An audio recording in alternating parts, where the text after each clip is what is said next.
Good day, wizards, witches, warlocks, and other splendid spell slingers. I have a couple more packs of, literally a couple more packs of Time Spiral, so we're going to open these up, see what we get in them. Hopefully we get some cool stuff. If we get repeats from anything we got last time, I'm just going to skip over it real quick or say it's crap or something like that. But yeah, let's crack some packs. Speaking of, there we go. I just wanted to get a gauge of where I need to place the card.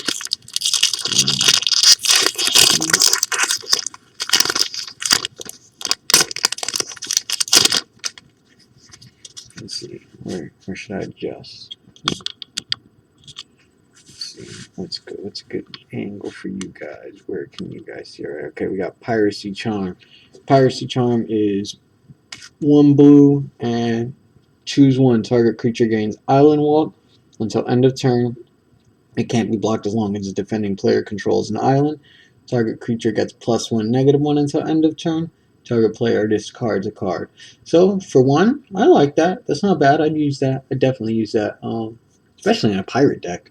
Like, I'm not target player discards a card. I don't care. I like it. Island Walk is on flavor for pirates, I think.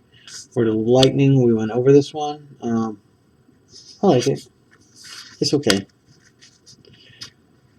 Ridged Kusite, Horror Spell Shaper. Costs 1 to put out. 1 colorless, 1 swamp, and tap it, and you discard a card. Target creature gains +1/+0 and gains first strike until end of turn. It's a 1/1. It offers but a taste of power that the shadows have to offer. But even that is a heady wine indeed. Heady wine? Heady wine? I don't know. Ratedrabik of Urborg. I don't know why. Whenever I think of Urborg, I think of like heavy Slavic accents. It just reminds me of some of the like mythological Slavic names, like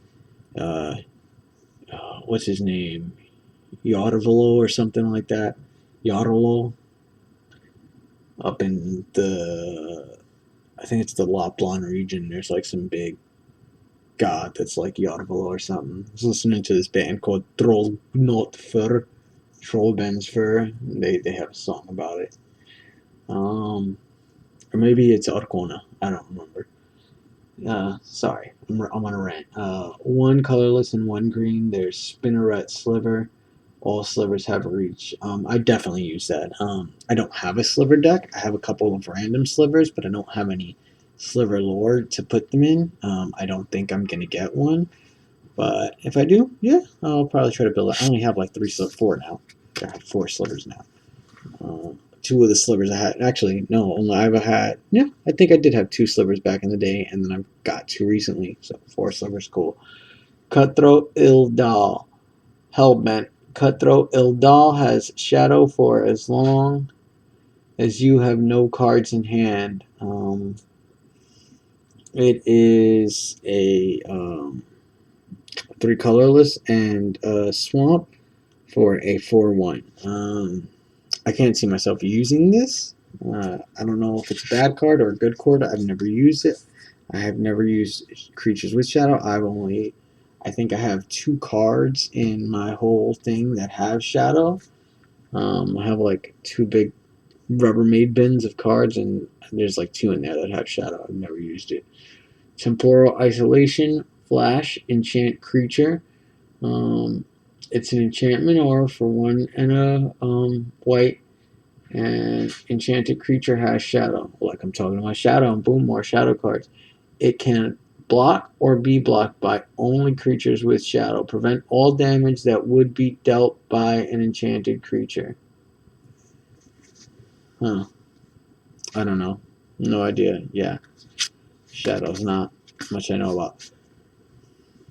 This is a card I know about. And I know all about the Benalish, whatever. I have a bunch of old cards. Like I think it's like Benalish Hero or Hero of Benalia. She's got banding and Knights of Benalia and all sorts of shit like that. Benalis Cavalry is 1 colorless and 1 white for a 2/2 humanoid with flanking. Whenever a creature without flanking blocks this creature, the blocking creature gets -1/-1 until end of turn. I've always liked flanking. Flanking is one of those things that it's if you attack with it, yeah, it's a decent thing, especially if you make creatures so they have to fight or something like that, so or they have to block, like oh, creature must block each turn or some crap like that. Yeah. My people swore to protect Benalia to the end. It is battered, but yet stands, as do we. Sorry, that wasn't a great accent or anything. Terramorphic Expanse, Evolving Wilds. Terramorphic Expanse, Evolving Wilds. Something Moraine. I don't know what it is. It's the older version of it. There's like 4 different versions of the same card. Terramorphic Expanse, sacrifice Terramorphic Expanse, search your library for basic land card, put it onto the battlefield, then shuffle your library. I think Terramorphic Expanse, I think some of the other ones you have to pay to and tap them. I like Terramorphic Expanse because you just crack it and you do it. I know everybody likes fetch lands, but I feel like this is the OG fetch land. There's no color restriction. You just get a basic land. I'm always miss something with the dual lands because I don't understand. Where everybody's like, oh, dual lands, but then Terramorphic Expanse is like, oh, Terramorphic Expanse, oh, Evolving Wild. It's like, I don't know. There's something I'm missing there. Avian Rift Watcher. If anybody can explain to me, I'm on a rant here, but yeah, it's something I've never gotten. Like I have one of those. What are they called? The Expedition. I have the blue-white Expedition fetch land I got with a box of the what's it called? Oh, I'm having a total brain fart. Sorry, guys. What is that set called that just came out? Not Ravnica. Why does my brain keep saying Ravnica? It's not Ravnica. It is the one with Zendikar. Zendikar Rising. The blue-white fetch land in there. I got that. I'm like, okay, but I'd rather use the flip lands and stuff like that. I use the flip land, I pick my color, I put it out. It's not an extra step. I guess maybe you get to use them to sacrifice a land in some of the cards where it's like sacrifice a land. I don't know. Sorry, guys. That's my rant. Flying, vanishing 3. This creature enters the battlefield with 3 time counters on it. At the beginning of your upkeep, remove a time counter from it. When the last is removed, sacrifice it. When Avian Rift Watcher enters the battlefield, you gain 2 life. So it's 2 colorless and a white for a 2/3. So when it enters and when it leaves.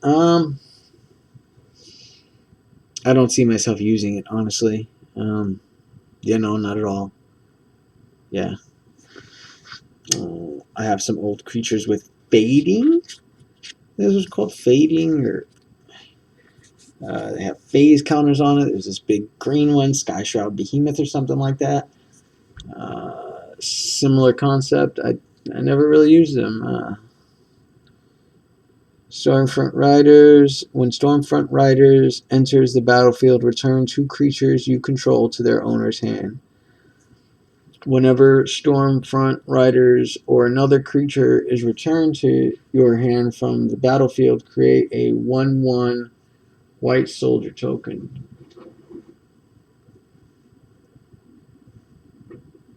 Yeah, I could definitely use this.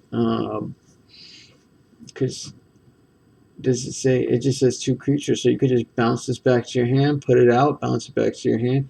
It's a little expensive, but you can keep creating white creature tokens, and it's just whenever this or another creature is returned to your hand, you create a bird token. So yeah, you could just Boom, boom, boom, boom, boom. Happy. Yeah, I can see some sort of combo with this. I don't know what yet, but I could see it.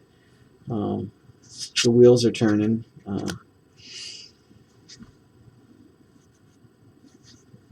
I don't know why. It's probably just because it's. Oh no, it's not. For some reason, I thought it was a bird soldier. It's a human soldier. There's just birds in the picture. Yeah, and there's lots of cards that interact with humans. I could totally do that. Oh, and it creates white soldier tokens. Did I say bird? I have no idea, man. No idea. Premature burial. 1 and a black. Destroy target non-black creature that entered the battlefield since your last turn ended. So I could definitely see this. You got a whole the entire table when you're doing EDH. Sorry guys, I just almost shat myself. I had some Indian food earlier. I love Indian food. It's one of my favorite things, but I'm super lactose intolerant. I took some Lactaid, but woo! It is not smelling like roses in here. I'm burning. I'm literally burning incense because, yeah, I'm gassing myself out, man. This it's our paneer. It's like this delicious dish. It's like a creamy tomato sauce with peas and paneer cheese. I try to avoid dairy for the most part, but I am a man of little self-control when it comes to food. This soil knows well the taste of dead. Give it the hunger for a living meal, and it can become a deadly ally. Ezrith, Druid of the Dark Hours. I like the art. I like the card. Um, I wish it was an instant, but I just prefer. I mean, everybody prefers instant speed versus sorcery speed, but yes, it's a good card. I think it's a good card. You don't think it's a good card? Whatever. That's nice. Ooh, cool. I wanted one of these. Not this specific one, but just one of the 2-color slivers, you know? Not that it's super special or anything, but I just want to start getting more slivers. Everybody's like, oh, slivers, slivers, the greatest. Ah! I hate fighting slivers on the table. It's almost about as fighting a Krenko deck. So I just built my own Krenko deck. Let's Urbrask with Krenko as a hidden commander. I'm going to stop rambling. Dormant Sliver. All slivers have Defender. All slivers have when this permanent enters the battlefield, draw a card. I wonder if Arcades... I can't remember what Arcades does, but I know he's like a pure Defender deck.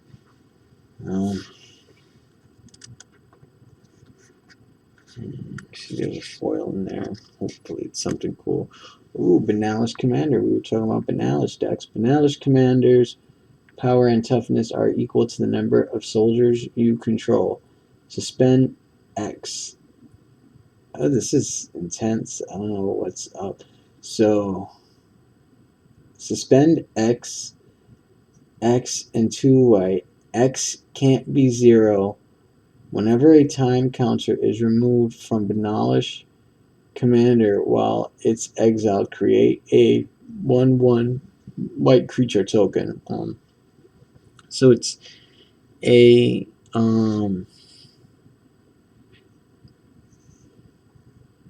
this is, yeah. So it comes out as nothing, equal to the number of soldiers. So it comes out equal to the number of soldiers. So you better have some soldiers out on the battlefield already. And then you can boost up its power by creating more soldier tokens with it. You can suspend it. I mean, the least you can suspend it for is I guess 1 because it's 2. Yeah, suspend X. Alright, so yeah, it's I guess you can suspend 1 and then bring it out. I don't know. Do I hate this card? I don't hate it. Do I like it? No, I don't like it.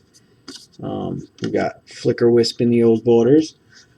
Flicker Wisp enters the battlefield. Exile another target permanent. Return that card to the battlefield under its owner's control at the beginning of the next end step. I like Flicker Wisp. It's not great.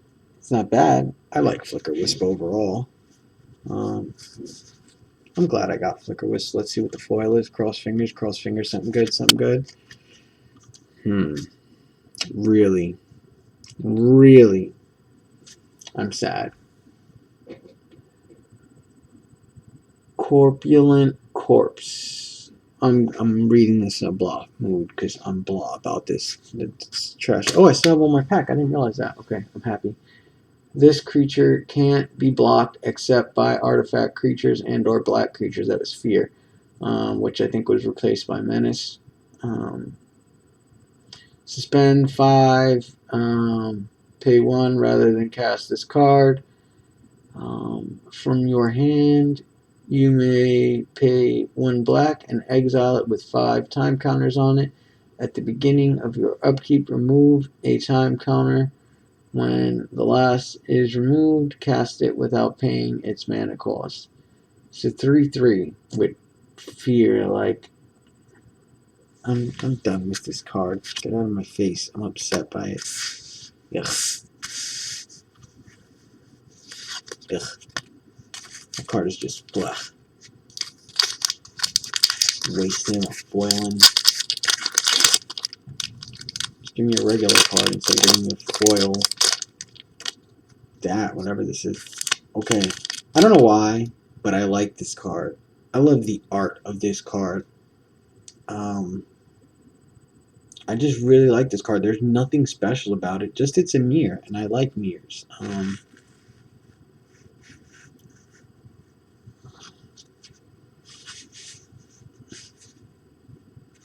Mirrors are like the little constructs that could, you know. Sacramite Mirror gains flying until end of turn if you pay 2. Pay 2, sacrifice Sacramite Mirror, draw a card. It's 2 colorless and 1 blue for a 2/1. It's not a great card, but I like it. I don't care. I love the art. It's just, you know, we all have the cards we like, and that's one of them I like. Ooh, I like.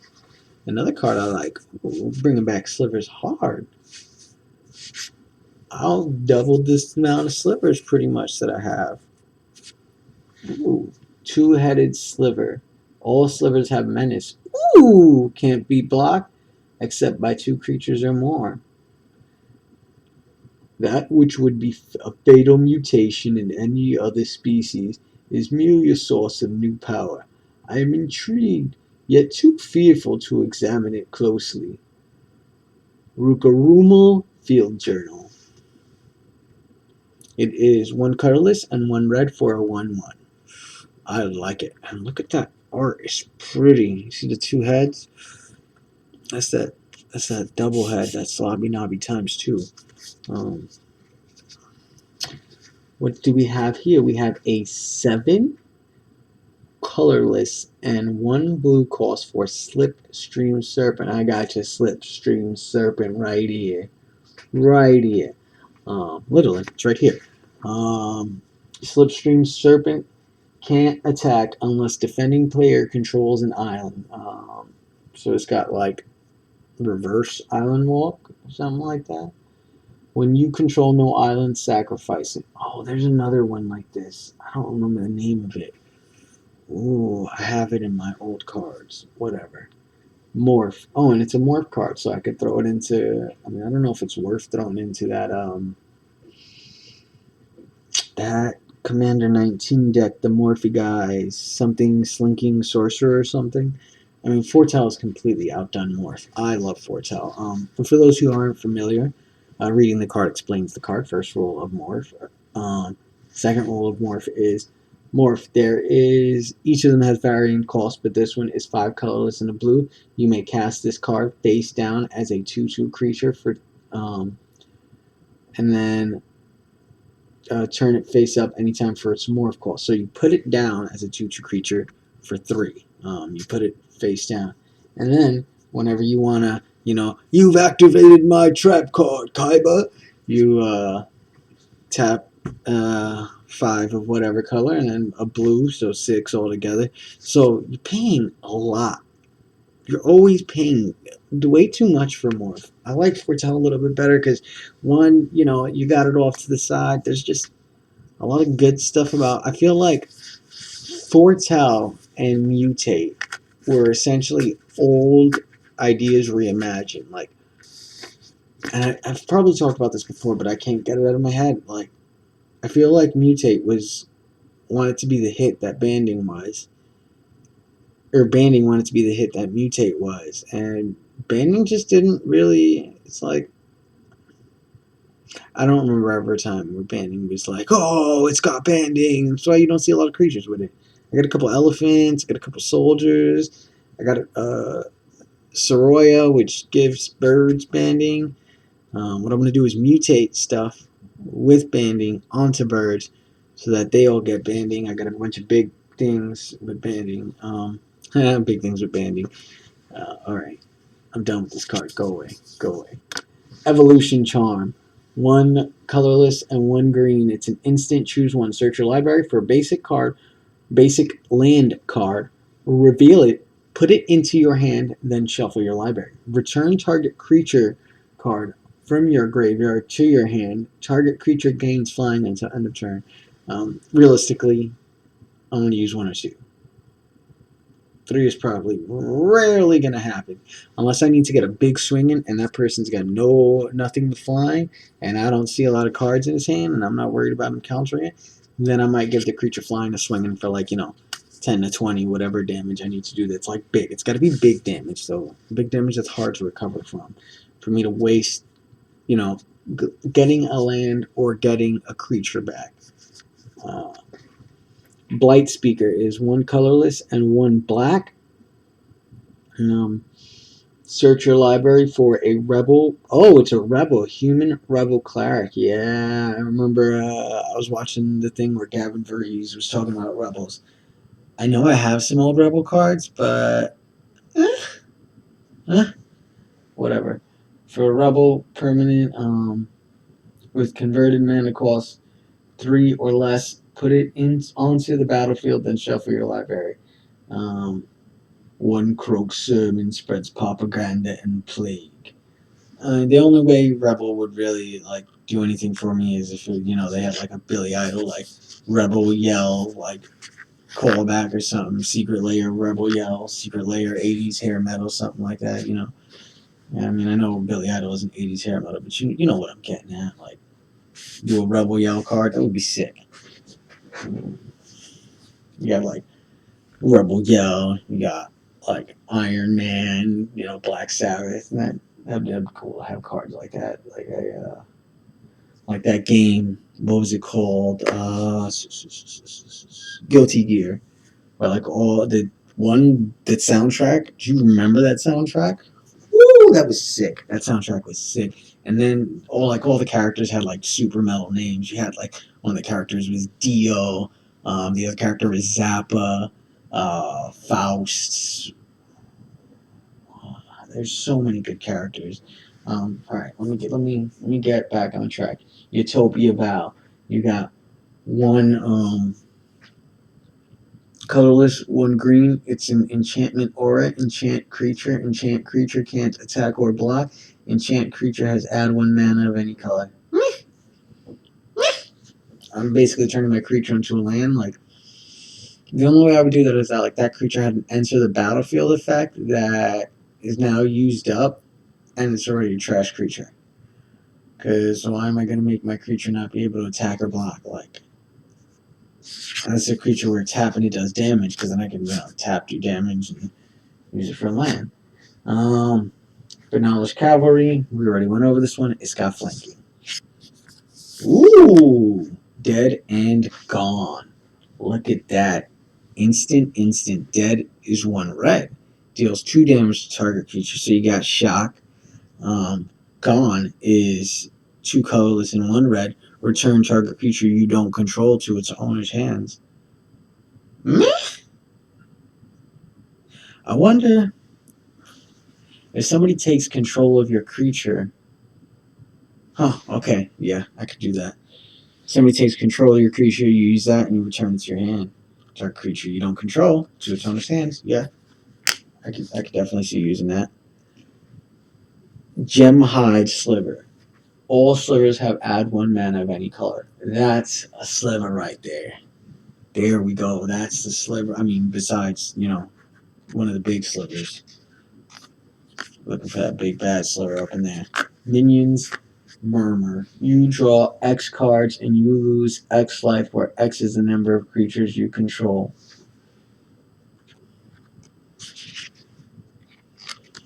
Utopia Mycon. 1 green, it's a fungus creature, 0/2. At the beginning of your upkeep, put a spore counter on Utopia Mycon. Remove 3 spore counters from Utopia Mycon. Create a 1/1 green sapperling creature token. Sacrifice a sapperling, add 1 mana of any color. Yes. Yes. Yes to all of that. I like that. Boom. Start with Vorinclex adding counters and stuff. Yes, I'm gonna have a sapperling army. Yes to all of it. Moldy boys all over your screen. Get out of here. 2 colorless and 2 red for double strike. -1/3. What? What is that? I am so confused. Can somebody? Like, what?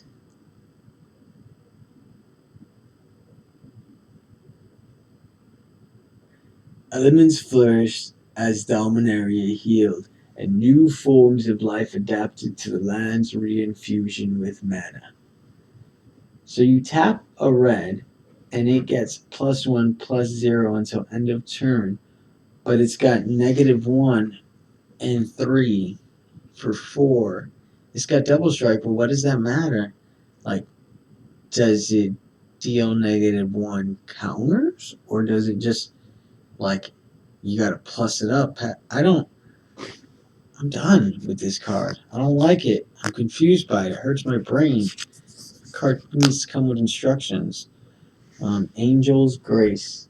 Split second. Anything with split second, I dig. Because it takes control of the stack. Oh, yes, it's an instant. You can't lose the game this turn. Your opponent can't win the game this turn until end of turn. Damage that would reduce your life total to less than 1 is reduced to 1 instead. Out of here with that kill. Oh, you killed me? No, you didn't. Out of here. Straight up save the day. Let's see.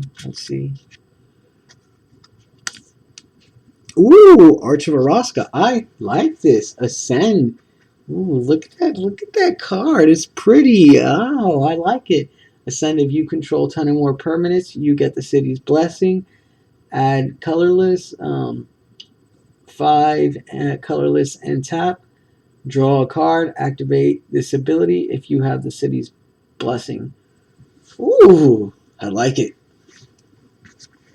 I don't have the other one, so I'm glad I got this one. And then we got Boom and Bust in foil.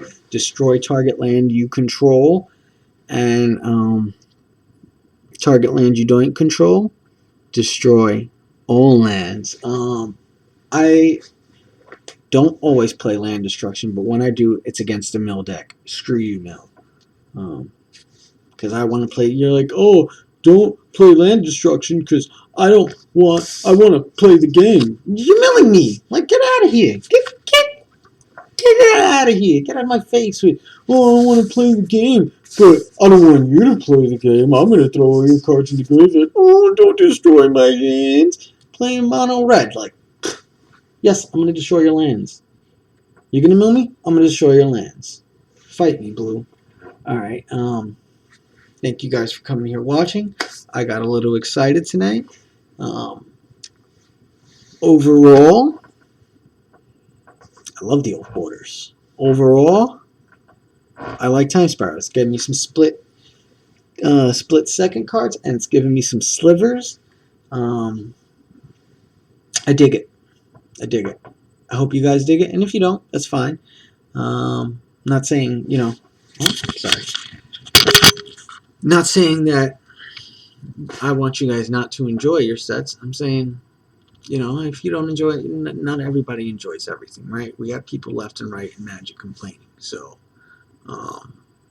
find what you do like and play that. And you know, there's always Rule Zero's there for a reason. Yes, Wizards does some shisty stuff, like straight up underhanded things. And I think Wizards has the best of intentions, but you know, they have a parent company. The good thing is the parent company is going to keep them afloat through things that may be hits to a company like Wizards, lawsuits, things like that. Bandai's gonna be like, whatever. Bandai, what did I say? Bandai, Hasbro. I just looked at one of my Digimon cards and I thought, see, I got some old Digimon cards up there. I got Digimon, I got some Pokemon, and then I got some Magic up there. But yeah, Bandai did not keep Digimon afloat. Let's be for real. But yes, thank you all for tuning in. Thank you all for watching. Good fight, good night. This is referee me saying later.